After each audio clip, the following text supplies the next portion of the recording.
Hello, my lovelies. We're back for a new chapter. I'm sitting on my floor because, and I also have really, really bad hiccups to the point where it feels like I'm gonna throw up. So it's gonna be rough to get through this, but I'm not a liar. So I'm gonna do a chapter this week, like I said I'm going to. So I know you're thinking it, and I'm not. So if you're asking my setup. Sitting on the floor, have a pile of pillows that are holding this up in my little toast thing, and then I'm holding this on my knee. So, change of background. Don't mind my stack of clothes over there, but peep the bookshelf. Okay, we're on chapter 8. Watch the past videos to remember what happened, because I'm gonna be honest, I don't. Let's see, what happened in the last few sentences? Oh, yes. Corinne stopped by and then left. And that's Julian's mother. Okay. And I think Natalie's his sister. Yeah. Hallie shifted the truck into park in Julian's driveway. Heartbeat wild as a jackrabbit's. There he was, stretching in the front yard. Deep, long movements that had her head tilting to the right unconsciously before she realized it. Wow. She'd never seen those kinds of shorts before. They were gray, loose sweatpant material that stopped just above the knee, a drawstring hanging down over the crotch, which had to be why her eye was continually drawing there, among other places. He could have cracked walnuts with those thigh muscles, squeezed grapes in those butt cheeks. They were on a vineyard, after all. I'm not even gonna comment on that. You should be locked up, Hallie muttered, forcibly closing her eyes. A full day had passed since she'd last seen him, and good news, she hadn't been slapped with a restraining order yet. Which was generous of Julian, assuming he'd even found the letter in the first place. Oh, yes, he finally saw it. I forgot about that. Okay. But that was the thing. She had no idea. And as the queen of avoidance, she would rather not know. Sneaking around for the rest of her life sounded so much easier. Why did he have to be standing outside? She timed her arrival at the end of his run, hoping she could do her planting while he was in the shower and skedaddle again before he even knew she was there. Now he was watching her through the windshield with that impeccably raised eyebrow, because he knew she'd written the letter and found her cutely pathetic, like a puppy? Because he couldn't believe the audacity for her to show up after such a humiliating display of drunken affection? Or had the Napa winds been in her favor yesterday morning and the letter was halfway to Mexico by now? Act natural. Stop smiling like you just got your tax return. You're still waving. It's been like 15 seconds of gesticulation. I would get up to 100% figure out what that... I mean, I can gather a guess, but I don't want to get up. Sorry, guys. You can look it up while you're going through this. Okay. In her defense, Julian was sweaty, and that would turn a nun's head. I think that's like a preference, bud. Not everyone likes sweaty guys. Okay. Guys, don't worry, I'm getting a haircut next Saturday, so we're gonna do something about these. I don't know if we're gonna make them... Would it be like if they were shorter? No, that would be way worse. I don't know. We might just have to grow them out. I don't know. Okay. His white shirt was sodden, straight down the middle, plastering the material test. When the sun beating down on him, she could see through the white cotton to his black chest hair and the hills and the valleys of muscles it decorated. God almighty, celibacy was no longer working out for her. At all. A virgin in heat is what she'd become. She could no longer delay getting out of the truck to face her fate. The dogs were in doggy daycare today, so she couldn't even use them as a diversion. A few words out of his mouth and she would know whether or not he found and read the letter, right? Maybe he was even accustomed to women professing their admiration of him, and this would be no big deal? They could laugh about it, and then she could go home, curl up, and die. I don't like this little guy. I don't know why mine curls like that. Not in a cute, attractive way. Sorry, I know I'm obsessed over her. Okay. Hallie alighted from the truck on shaky legs, lowering the rear gate. Need some help? He called. Did he mean the psychiatric kind? If so, that would indicate he read her confession. Hallie peeked over her shoulder to find him coming towards her with usual commanding grace, expression inscrutable. Even in her nervous state, every step this man took in her direction turned a screw in a different location. Deep, deep in her belly, between her legs, just above the notch at the center of her collarbone, was her distress obvious to the naked eye? It didn't appear so, since he continued to come closer instead of calling an ambulance. As soon as she was alone with her phone, she would Google, "How horny is too horny?" Those search results ought to be interesting. "Hi, Julian," she sang, too loudly. "Hello, Hallie," Julian said seriously, scrutinizing her closely. Sorry, guys, my throat's bothering me. Wondering if she was a secret admirer, or perhaps being fully aware of it already? For all she knew, she'd signed her actual name at the bottom. "What are you planning today?" Oh, sweet relief. The wind blew that letter away. Either that or he was being extremely kind. Those are the only two options. I mean, I don't think those are the only two options, but okay. Obviously, he wasn't interested in her now, thanks to the sloppy admission. This man would only respond to a sophisticated approach to a romance. A colleague introducing him to a young professional at a gala, something like that. Not a spewing of infatuation scrawled in the back of a spiral notebook. And that was fine because they'd agreed to be friends, right? Yes, friends. So thank God for the Napa winds. "Your mother asked for color, so we're going with some flannel bush." Some of these things I feel like she's making up. "You're going with the flannel bush?" Hallie said. "Those are the yellow flowered plants you see in the bed of my truck. I'm going to come back tomorrow with some Blackbeard penstemon, too." See, I really think she's making them. Also, when I think of a a flannel bush, I'm not thinking yellow. I think red or blue at least. Not yellow. Also, Blackbeard, I think black, so I can't imagine they're not. I'm gonna assume they're not black flowers, so I can't imagine what color those are. Maybe like a deep violet. I don't know why I'm getting stuck on that. Okay. "This is going to be an outgoing, long-term project," he nodded once. "I see." "Yes." The tightness at the corners of his mouth made her heart sink down to her knees. "I know you're working. I won't make a lot of noise." He nodded again. The wind tripped around them, blowing a curl across her mouth, and he surprised Hallie by reaching for it. She held her breath, lungs seizing almost painfully, but he stopped, drawing his hand back at the last second and shoving it into his pocket with a low curse. "And what are we going to do about you?"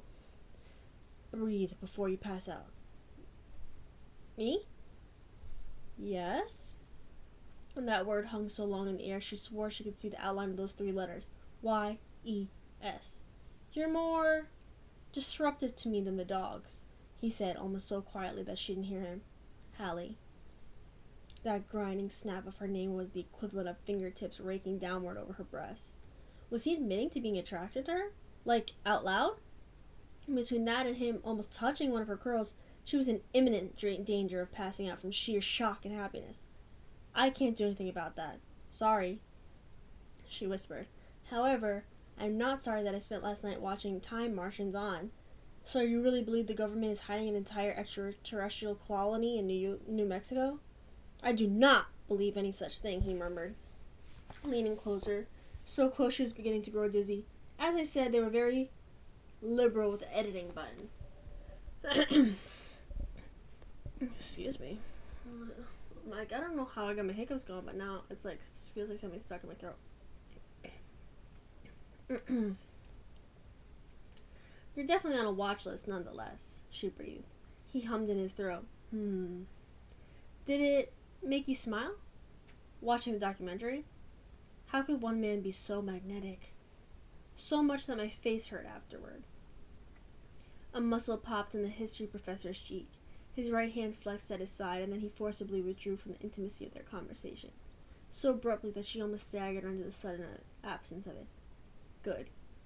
He looked back towards the house, speaking after a few beats of silence. "I apologize for my mood. My sister, Natalie, has become my new roommate. At this rate, maybe it would be better if I rented office space in town." She swallowed her disappointment. Maybe it would be. His attention slid down to her mouth and away, leaving her pulse rapping in her temples. Drunk or not, she meant every word of her letter. Her attraction to Julian Voss was twice as potent as before, when he'd just been a memory. A two-dimensional person on the internet. Then he'd gone and delivered a top-notch prank call and saved her from the Tweed Twit. Now she couldn't stop wondering what else she was hiding under the surface. She wanted to know. Unfortunately, he found her presence disruptive. Where was the lie? But did he find her distracting in a sexy way? If so, he clearly didn't want the distraction, or perhaps the temptation? Lured to be a temptation to Julian Voss, she threw out her entire bucket list, as soon as she got around to making one. Was it possible she did tempt him? The way he continued to catalog different regions of her body, seeming to get stuck on that area just above her knees, made her wonder if the answer was yes. Unless this burdensome horniness was playing tricks on her. Entirely possible. Lately, she had been finding the angles of her gardening hoe more and more charming. Okay. Flirtatious, even. A gardening tool could never make her heart race like this, though. The way it had done when he stood up for her at the scene of her totally justified, uncorked crime. If she's upset, I'm upset.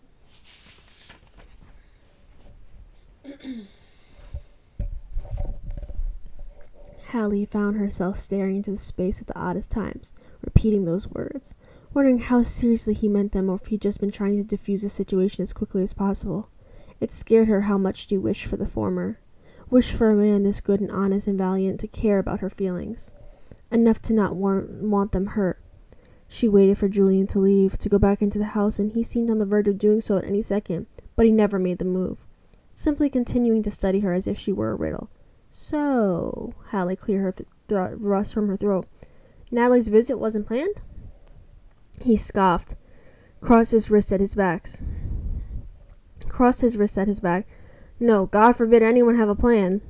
Ouch, she was definitely not a sexy distraction to him. Hey, look at me, she said with a determined sunniness.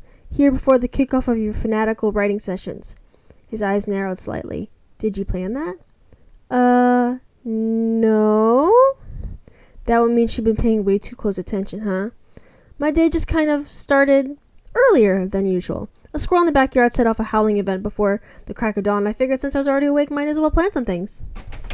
Oh, scared the crap out of me. Yo, bedtime. Don't tell me what to do.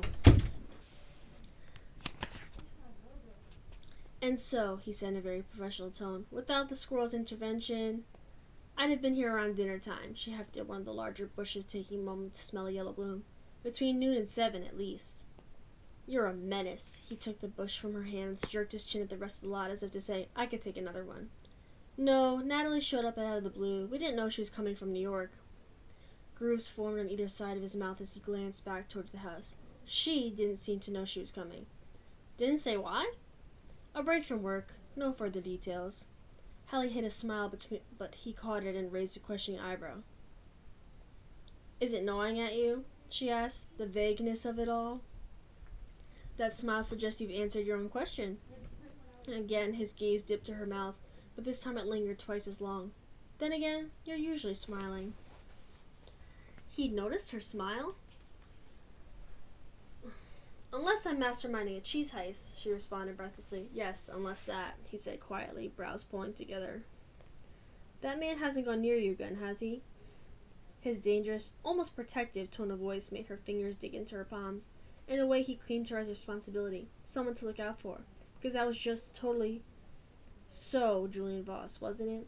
Everyone's hero, champion of men. No, I haven't seen him. Good.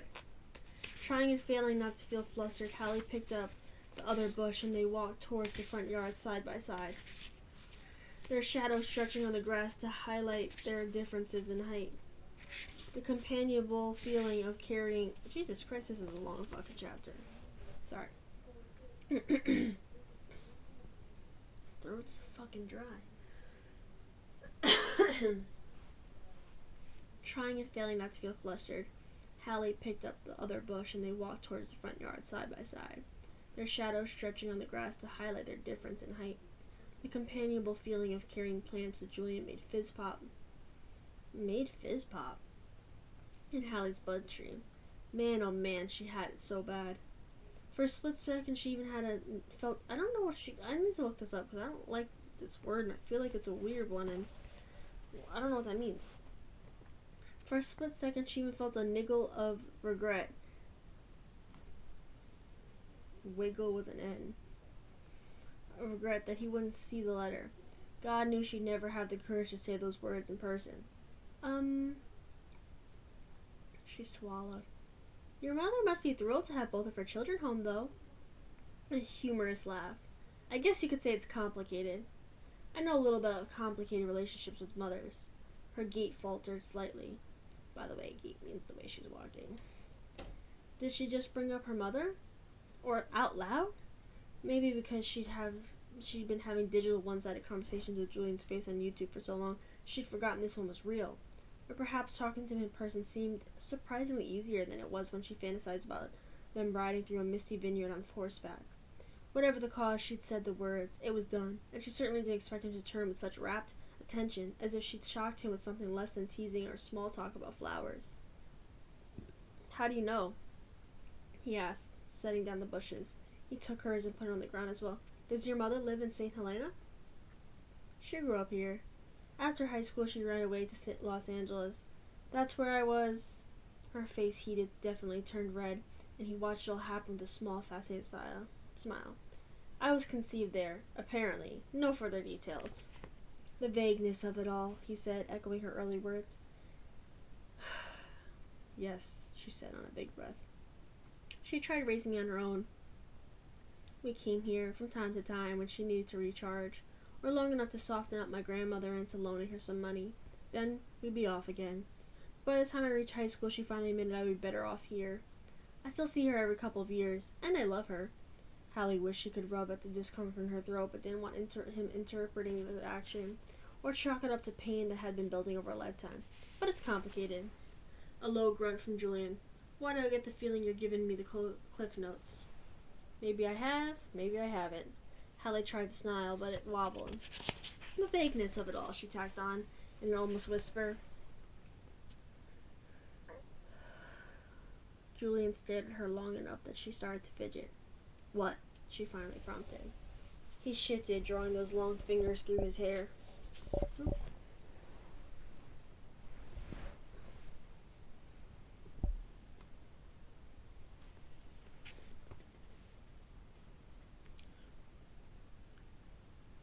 I was thinking, in order to make this an even exchange, maybe I should give you the Cliff Notes version of why the Voss family, or what's left of Napa, is complicated. What's stopping you? Mystified eyes flickered over her face, her hair. The fact that I've completely lost track of time, and I don't do that. Not around anyone but you, apparently. Hallie had no idea how to respond. Could only stand there and savor the information that she had made this man forget the most important component of his world, and how that could either be a great thing or literally the worst possible thing. Makes me wonder how long you could make me.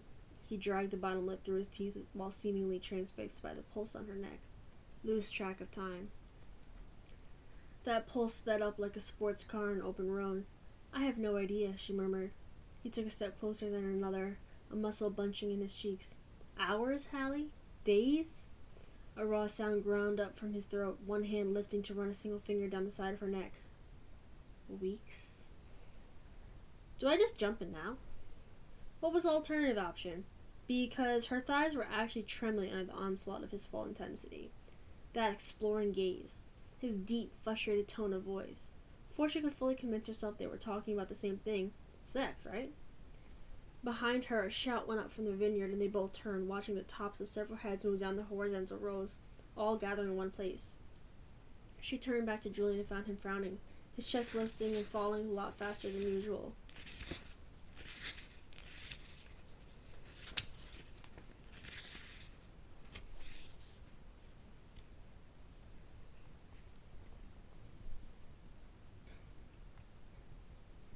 She turned back to Julian and found him frowning, his chest lifting and falling a lot faster than usual. Looks like they're having a problem, he said hoarsely, clearing his throat. After that he seemed to hesitate, those long fingers flexing. I should see if they need help. Nothing happened. He didn't move. The shouting continued. Hallie shook herself free of the lingering need to get up close and personal with the apparent game-changing invention of sweatpants shorts. Did he seem uncertain about walking into his own family vineyard? Why? I can come with you, she offered, not sure why, only that it felt like the right thing to do. Those eyes cut to hers, held as he inclined his head. Thank you. Hold on. I need to reposition. My legs are asleep. Okay. Turning. Turning stone. Okay. My throat is so dry, guys, so I'm sorry if I sound like I'm dying.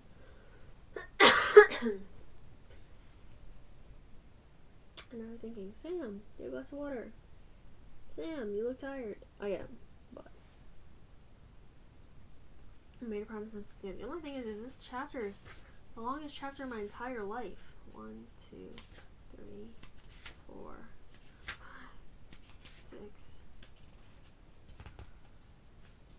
7, 8. Jesus Christ. When Hallie and Julian approached the group of men and one woman among the vines, every head swiveled in their direction. Conversation ceased for several seconds. Mr. Voss blurted out one of the men, the tan of his cheeks deepening. Sorry, were we being too loud? Not at all, Manuel, Julian said quickly, flashing him a reassuring smile. Silence fell again. So long that Hallie looked up at Julian and found his jaw in a bunch, his eyes wandering over the rows of grapes. It just sounded like something was wrong. Can I do anything to help? Manuel looked horrified at Julian's offer. Oh, no, we have it under control. The destemmer is broken again, the woman said, giving Manuel an exasperated look. Damn thing breaks once a week. Manuel buried his hands in his head. His head in his hands. What? It does? Does Corinne know about this? Julian asked, frowning. Yes, Manuel hedged. I can fix the destemmer, but we're already short-staffed. We can't lose one more person out here. These grapes need to come off the vine today or we won't stay on schedule. Corinne is stressed enough, said the woman, whipping a handkerchief from her pocket and swiping sweat from her brow. We don't need another delay. My mother is stressed, Julian responded tightly. That's news to me. Just like yesterday when she informed Julian of the slow decline of Voss Vineyard, Hallie could see that he truly had no idea. He'd been kept completely in the dark. Why? I can call my son home from summer school, started Manuel. No, don't do that, Julian broke in. I'll pick the grapes. Just show me where to start. No one moved for long moments, until Julian prompted Manuel, the apparent vineyard manager. Manuel? Sure, thank you, sir. He stumbled in a circle, making a hasty gesture at one of the other men. What are you waiting for? Get Mr. Voss a bucket. I'll take one too, Hallie piped up automatically, shrugging when Julian gave her a measuring look. I was going to spray them in the dirt anyway, right? Her attention... Whoa, scary. Whew. His attention flickered down to her knees. I think you mean every day. Careful, she returned, or I'll pinch your grapes. Manuel coughed. The women laughed.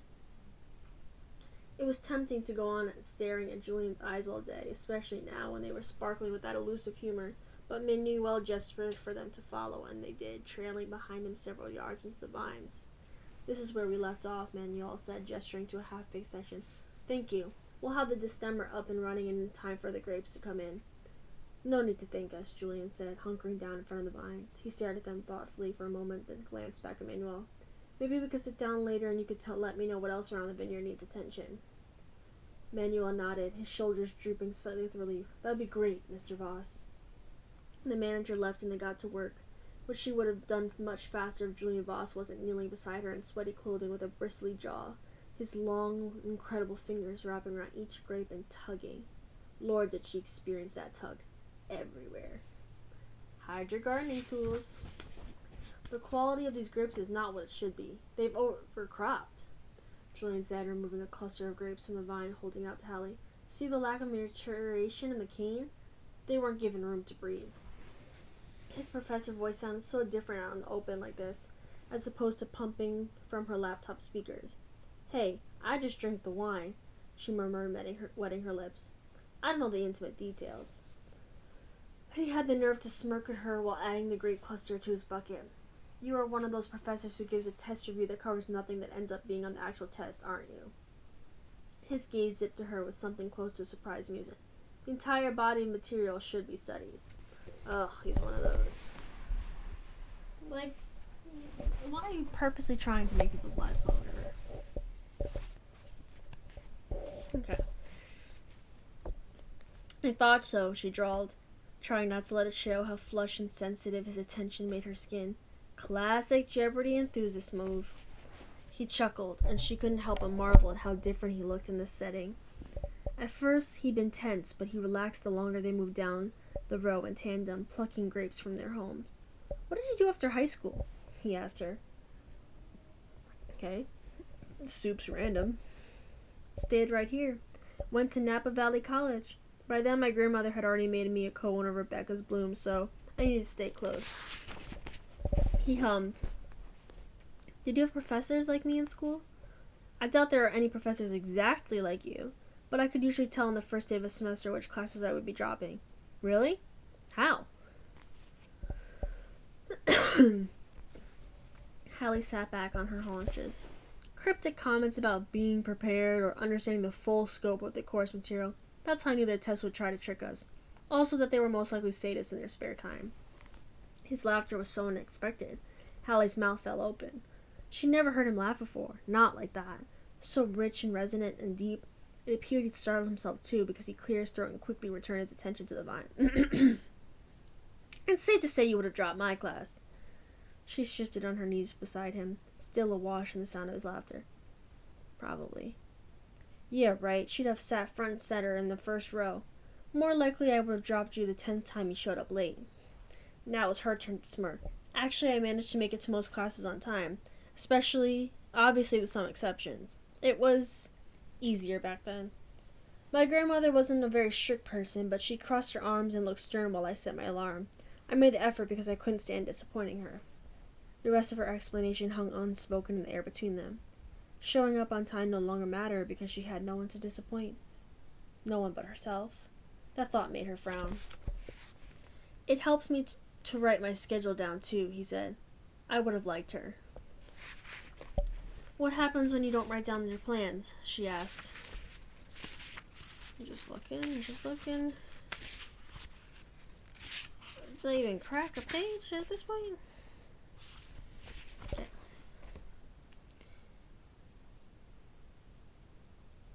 What happens when you don't write down your plans? She asked, surprised to see his fingers pause midair, the line of jaw turning brittle. Do you still keep them as usual? Or does not seeing them on paper throw you completely off track? Well, I definitely didn't have picking grapes in my schedule today, and I seem to be doing fine. In one fluid motion, they crab walked to the right and continued picking. The action was so seamless, they traded a fleeting look of surprise, but neither one of them addressed their apparent grape harvesting chemistry. Schedules are vital to me, he continued a moment later, but I'm not totally thrown off by a deviation. It's more when things sort of move beyond the bounds of my control that I don't maintain the course. I hope you're not revealing your rage control problem while we're alone in the middle of this vineyard.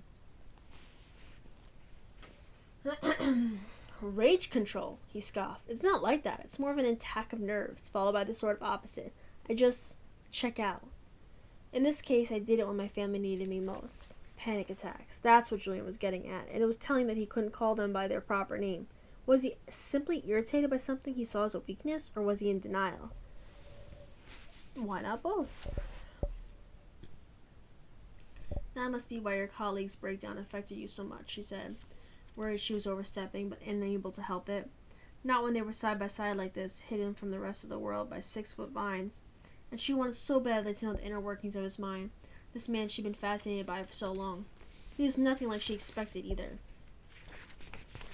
But his flaws didn't disappoint her at all. They actually made her less self-conscious, less alone in her own shortcomings. Yes, I suppose, he said, finally, just when she thought the subject was closed. He continued, though the words didn't seem to come naturally. My father's head would explode if he knew I had my hands on these grapes, he muttered. He doesn't want me anywhere near the operation of the winery, because of what I just told you. It took her a full 10 seconds to grasp his meaning. Because of anxiety? He cleared his throat loudly by the way of answering. Julian.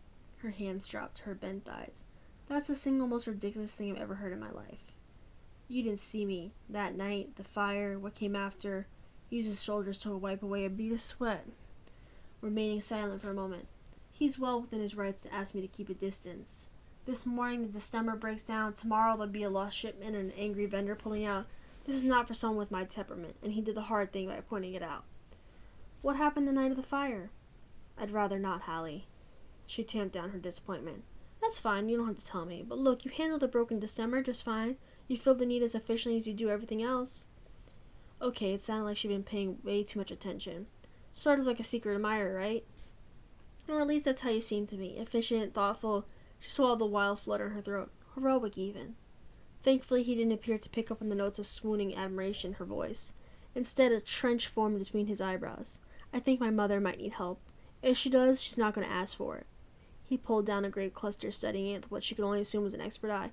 But my father, he isn't here. She nudged the bucket toward him. You are. He scrutinized Hallie and went right on looking until she felt her color rising. He seemed almost surprised that getting the worry off his chest hadn't been a waste of time. When the quiet had stretched too long, Hallie searched for a way to fill it. It's funny, you know. We're both shackled by these parental expectations, but we're dealing with them in totally opposite ways. You plan everything down to the minute, the very peak of adult responsibility. Meanwhile, You what? He prompted, watching her closely. Hallie opened her mouth to offer an explanation, but it got stuck, like one of those king-size gumballs trapped behind her jugular. She coughed into the back of her wrist. Well, I guess, unlike you, I'm kind of self-destructive, aren't I? I calmed down for a lot for Rebecca because of her. Don't get me wrong, I've never been well organized, never owned a planner in my life. But lately I think maybe I've been intentionally getting myself into messes. Seconds passed. Why? So I don't have to slow down and think about, who am I now? Without Rebecca, which version of myself is the real one? Which style of necklace to wear, she said in a laughing exhale, gesturing to the eclectic collection around her neck. There was no chance he was buying the way she made light of their discussion, but thankfully he just studied her in that quiet, discerning way instead of prodding her to elaborate. She couldn't even if she wanted to. Not with these troubling revelations still so fresh in her head. I guess we better finish up, she muttered. I have a few other appointments today that I'm considering keeping. There you go, already turning over a new leaf, he said quietly, humor flickering in his eyes, and something more. Something that had his lids growing heavy, his focus sinking to her mouth, the notch of her throat, her breast. She would normally take offense to that, except when this very disciplined man checked her out inappropriately, as if he couldn't help it to save his life. Her vagina was the opposite of offended. If she leaned a few inches to the left, they could kiss? Weren't they about to kiss when they were interrupted? Or had she imagined it? Despite her sad lack of make-out partners throughout her life, she could tell he was considering it very strongly. They'd given up any pretense of harvesting grapes, and he wet his lips. Holy shit, this had to be a fever dream, right? She had plenty of those starring this man. If I regret one thing about not having a direct hand in making wine at the vineyard, he leaned in, letting out a long, heavy breath into her hair, it's that I can't catch you It's that I can't watch you drink a glass of Voss wine and know my efforts are sitting on that tongue. Oh my god. Goosebumps made their presence known on every inch of her skin, her blood turning hot and languid. Definitely not a dream. She couldn't have come up with that line to save her life. I mean, her voice wobbled. We could pretend. As friends, right, Hallie? His lips brushed her ear. Is that what you suggested to me? I mean, yes, technically. My friend who I think about at night in her polka dot bra. That friend? Okay. Where the hell is this coming from? Wow, new fave undergarment. Focus. Don't get pulled under. There's a reason she'd suggested friendship, right? Yes. You need control and punctuality.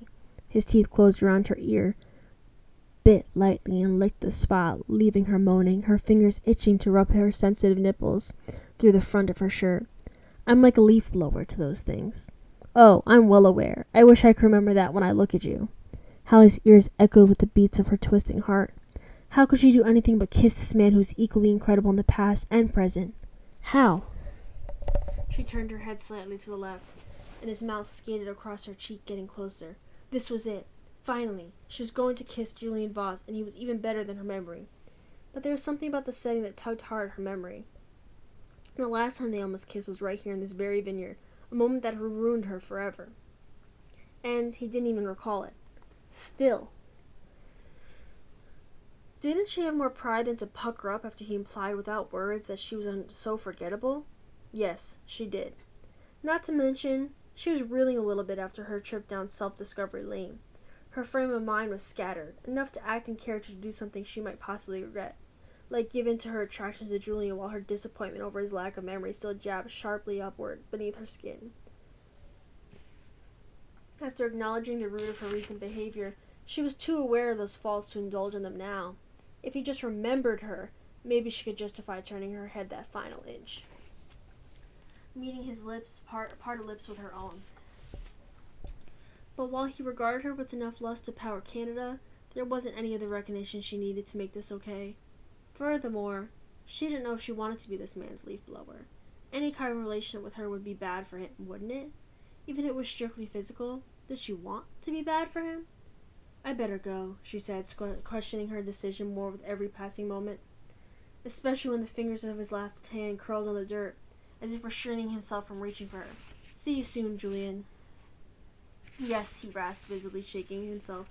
Thank you for the help.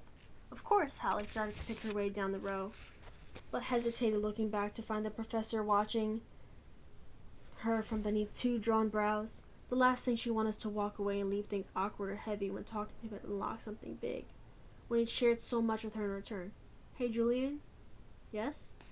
She hesitated for a beat, before blurting, Abraham Lincoln had anxiety. Panic attacks were in his family. His expression didn't change, but he shifted slightly. Where did you learn that? Jeopardy, she answered, smirking. A laugh crashed out of him. That was two in the space of one afternoon.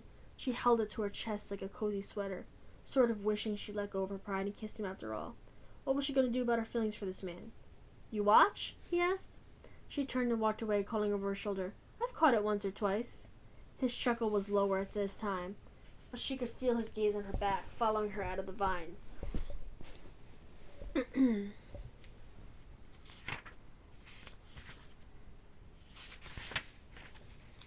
Julian felt different when he walked into the guest room. Julian felt different when he walked into the guest room bathroom later that evening. Not bothering to turn on the light, he stopped in front of the mirror and observed himself streaked in dirt and sweat from hours spent harvesting grapes. The sun's muffled shine through the frosted glass window backlit his enough to know it was unfamiliar. A cross between satisfied at having sunk his fingers into the soil of the family land for the first time in years, and haggard with hunger. Hallie, he said, floating her name into the silent bathroom. He thickened so fast in his briefs that his dirt-caked hands curled into fists on the sink. Squeeze. With a jerky motion, he turned on the faucet, and after adding several pumps of soap, he scrubbed the earth from his palms, knuckles, forearms. But even watching the soil circle down the drain reminded him of the gardener and her dirty knees. Hands that always looked fresh from planting something. The polka dot bra that remained pristine and protected inside of her shirt. And how she looked stripping it after a long day. Fuck. Not again. Even as he issued that denial, his teeth were clenched. His breaths coming faster and fogging up the mirror. His brain didn't issue an order to shove down the waistband of his filthy sweatpants shorts. His hands simply knew beating off was inevitable when the polka dot bra came into play. God, the irony that something so frivolous could literally make him pant was galling. But his dick didn't care. It strained free of his waistband, and he gripped it hard, biting off a moan. Apparently, Julian wasn't half as evolved as he believed himself to be, because his fantasies about Hallie were increasingly sexist. In a way, that was unforgivable. This time, she was stranded on the side of the road with a flat tire, and no idea how to change it. She almost definitely had that knowledge in real life. Did his dick want to hear it? Hell no. It just wanted that reward of Hallie's sighing in relief as he wrestled the spare tire out of her trunk and jacked up her vehicle, dogs and all. No, wait, the dogs are at home. It's quiet except for the sound of him tightening the lug nuts. She leans against the truck in nothing but that polka dot bra and jean shorts, watching him work and smiling. Christ, yes, she's smiling. Julian groaned while mentally picturing those unbelievable lips spreading into her cheerful grin, propping a forearm against the mirror and burying his face in the crook of his elbow. his opposite hand moving in hard strokes, the base of his spine already beginning to gather and jolt. It wasn't even funny how hard he was going to come, how hard he climaxed every time he gave in to his infatuation with Hallie. Infatuation. That's what it was. Infatuation was why in his fantasy he imagined her running to him, throwing her arms around his neck and thanking him breathlessly, her tits barely contained inside the bra now, just bare and bouncy against his chest, her hand exploring the front of his pants, her eyes widening with appreciation at the length of him, her frilly bra just kind of disintegrating into the ether of his daydream, along with the jean shorts. Still smiling. She was still smiling as he took those generous tits in his hands and guided them to his mouth, one at a time, sucking her hardening nipples and listening to her whimpering his name, her fingers clumsily yanking down his zipper. "Please, Julian," she purred, jacking him off, mimicking his increasingly frantic movements over the bathroom sink. "Don't make me wait for this." "As long as this isn't out of gratitude for changing your tire," he rasped back, making a pitiful attempt to prevent his fantasy self from ditching ethics altogether. Okay. Interesting. Not him making a very specific porno in his head in terms of fantasy for this. "As long as this isn't out of gratitude for changing your tire," he rasped back, making a pitiful attempt to prevent his fantasy self from ditching ethics altogether. "Only because you're hot for it. Only because you want it." "I want it," she moaned, arching her back against the truck. "No, I need you." "I give you what you need, do I?" "Yes," she whispered, twisting a blonde curl around her finger. "You make me happy." Lights out. No matter where the fantasy started, he knew only precious seconds were left when she said those words. "You make me happy." His harsh inhales and exhales filling the bathroom. He mentally stooped down, lifted her naked body against the side of the truck, and entered her with a grunt. Watching her face transform with total euphoria. This was his dream after all. Her pussy pulsing, gripping him nice and tight. Slippery. Heaven. Such a good girl. So fucking wet. He praised in her ear, because even the imaginary version of this woman deserved worship, especially when he was driving into her so hard, the encroaching orgasm putting him on that desperate edge. "If this was real life, sweetheart, I'd take a better care of you than this." "I know," she gasped, her curls and tits and necklace shaking, moving with her part of her. "But it's a dream, so be as rough as you want. As if I could help it when you make me feel like I'm going to fucking die at any second. Unless I'm inside you. Unless I'm as close as possible to that smile, that voice. You're sunlight." Julian choked on that truth into the crook of his elbow, stroking fast enough to break the sound barrier, picturing Hallie's legs wrapped around his hips, her head thrown back in a throaty call of his name, her pussy cinching up with an orgasm, their mouths lashed together while he joined her with a final ram of his hips, impaling her maddening body to the truck. "I'd make you come just like this. Hard and wild. That's not a fucking dream. Do you understand me?" "Yes," she said on a shaky rush of breath, still trembling against him, even while she blinked up at him with a sweep of eyelashes. "Just like I'm making you come right now." A sizzle in his loins was followed by a trapdoor opening, all the pressure and sexual frustration escaping. He dug his teeth into the muscle of his forearm, the tension that had been coiling leaving him in sharp waves while he still thought of her, those eyes and breasts and filthy knees. Julian couldn't stop thinking of her when it was over, either, and he was beginning to wonder if a moment's peace from the captivating gardener was nothing more than wishful thinking. That evening, Hallie walked into her house and stopped just outside the door. Seeing the mess through fresh eyes, it hadn't always been like this. Not when Rebecca was alive, not even immediately following her death. Sure, Hallie's heartbeat naturally spelled out the word clutter in Morse code, but the disorganization was nearly a hazard now. Precarious stacks of mail and paperwork, laundry that never see the inside of her dresser, dog paraphernalia galore. Her mind was still stuck on the vineyard with Julian, replaying their conversation over and over. "I'm kind of self-destructive, aren't I? I think maybe I've been intentionally getting myself into messes, so I don't have to slow down and think about anything, really. Wasn't that the truth?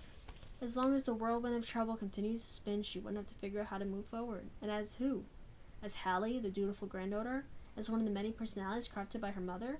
Or was she a version of herself she hadn't truly gotten to know yet? Only one thing was for certain. When she was talking to Julian in the vineyard, she didn't feel as alone. In fact, everything inside of her had quieted and she'd seen the source of her problem, even if she had no earthly clue how to solve it. The strict control Julian kept on himself had grounded her too, in those stolen moments, and she wanted more of them. It took Hallie a good 15 minutes to find the notebook she'd purchased in the stationery shop, thanks to the General. thanks to the general partially burying it in the garden. Oh, is that the dog? And another 10 minutes to locate a pen that wasn't out of ink. She started off writing a to-do list, but stalled almost immediately after writing clean out refrigerator and cancel subscriptions for phone apps you are no longer using. What she really wanted was to be back in the vineyard talking to Julian. There was something about his directness, the intense way he listened, and his own willingness to admit his flaws that made it so easy to dig into her own, to see them clearly. After today, she was pretty sure Julian was attracted to her. They could talk about personal things like they'd been having heart-to-hearts their entire lives. But she'd been living with her feelings for Julian for so long, it was almost hard to be around him knowing his couldn't measure up. It was so impossible she'd actually suggest they be friends only, just to avoid that potentially painful speech from him. But here, in her letters, she could let her admiration pour out, almost in a therapeutic way. And so, instead of being responsible and outlining a way out of that hashtag clutter life, she found herself turning to a fresh page. Dear Julian. Whew. That was an interesting chapter and a long one, in my opinion. I don't think I'm going to have a voice left after this. Alright, well, that's that chapter. I'm also, wow, got a little close, letting you know that I don't know when the next one is, and I'm not going to be able to do the Never Lie this weekend because I'll be in Boston, so that's still postponed. But it will happen, I promise. I promise, okay? Bye, lovelies. Love you.